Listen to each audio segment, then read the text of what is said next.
என்னன்னா மீன் அவங்க ஸ்கூல் போகணும் அடையாளம் போய் போகணுன்றாங்க. டைம் இல்லை. முன்னாடி ரெடியாக தான் வச்சுக்க கையில்.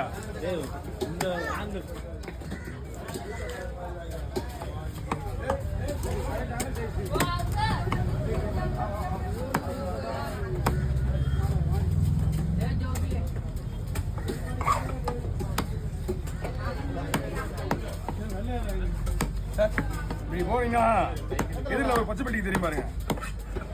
அங்க நின்று பாருங்க, பச்சை பெட்டிக்கு தெரியும் எதிரில். அதுக்கு அங்கே அந்த பச்சை பெட்டிக்கால போங்க தெரியும். அதாங்க வெளியே போயிட்டு பாருங்கண்ணா, எதிரில் பச்சை பெட்டிக்கு ஆப்போசிட்ல இருக்கு பாருங்க உங்களுக்கு எதிரிலேயே. அங்கதான் போங்க.